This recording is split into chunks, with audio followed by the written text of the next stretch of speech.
Easy Virtue. So Easy Virtue is a movie released in 2008. It stars Jessica Biel, Kristen Scott Thomas, Ben Barnes, and Colin Firth. So the movie is about an older woman. I say older, she's not terribly old, much older, but played by Jessica Biel, Loretta, and she marries a younger gentleman by the name of John, who's played by Ben Barnes. He comes from a decently okay background, pretty wealthy, and she comes from, you don't really know too much about her past, but you know that they are in love, they get married, and they go to, she's American, he's British, and they go to visit his family. Now, the family, this is the first time they've met her, they kind of got married a bit on a whim, and immediately you realize that the mother doesn't like her and dislikes her even more when she realizes that she's American and that she speaks French, and that, go figure, she's got a bit of an easy virtue, which means that she was a little bit more promiscuous.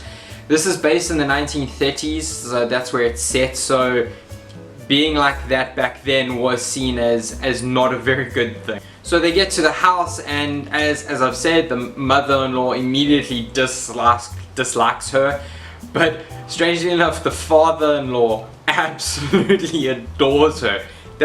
He's very quiet in this movie. Colin Firth plays a oddly quiet character, but very witty when he does open his mouth, and you can see he really likes this new girl.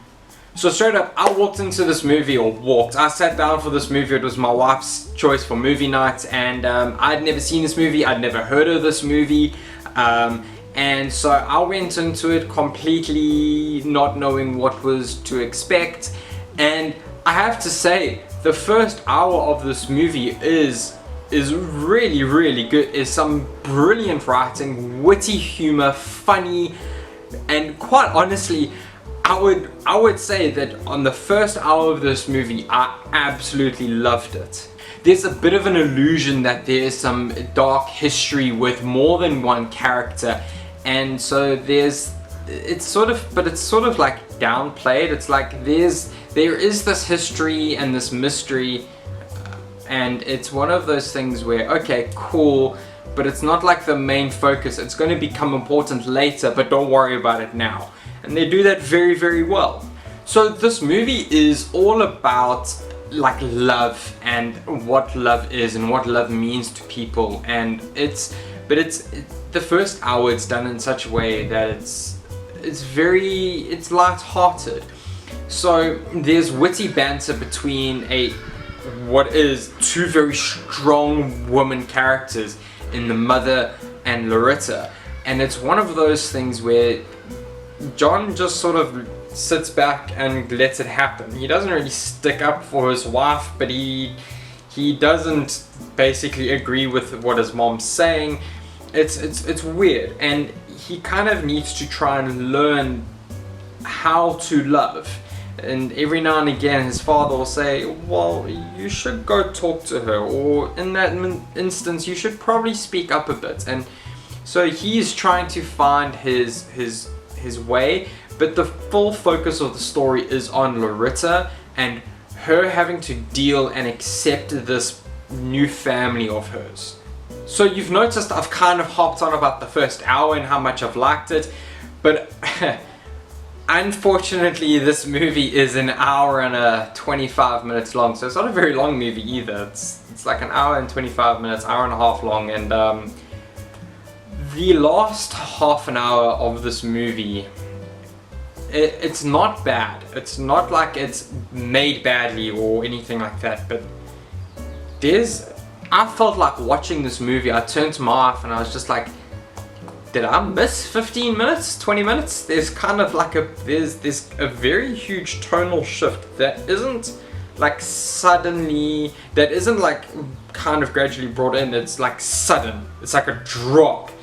And it turns from being this like light-hearted tone, not coming of age, but finding yourself movie or couple for a movie for this couple, and it kind of just turns into this drama, like heavy drama. This movie is trying to tell a very important message or story about love and commitment and what it means to be married to someone.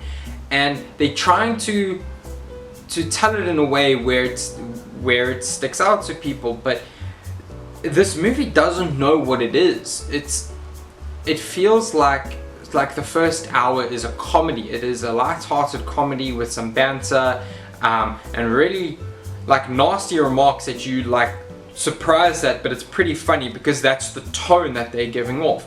And then suddenly that tone goes away, and I started feeling, I was like, okay, I can get behind the change in tone. And then the movie just ended.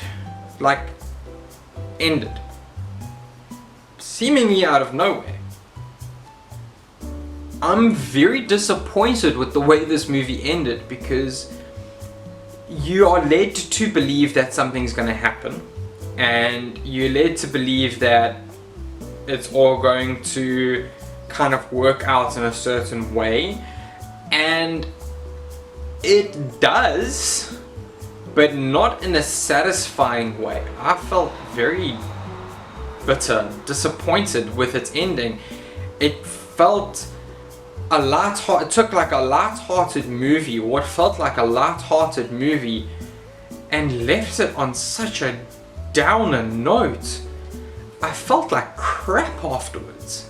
In the end, this movie made me feel like I was going to a Krispy Kreme in Japan. You get into the store and you order what you think is a chocolate bit creamed donuts with some powdered sugar on top, and what you actually get is mayonnaise filled with mushrooms and onion powder on top. It might taste good if you know what you're getting, but it's not what's presented to you. What's presented to you might be very good and tasting very good, but it's not what was presented, it's not what you were anticipating, and ultimately you leave disappointed and bitter with the experience. Overall, guys, I would probably leave this movie on in the background. So guys, what did you think of Easy Virtue? Have you seen it? The movie is like 12 years old. Did you enjoy it? You know that I wasn't a huge fan. My wife was, for her reasons. If you like the video, hit that like button. If you want to see more, hit the subscribe button, and I'll see you guys around.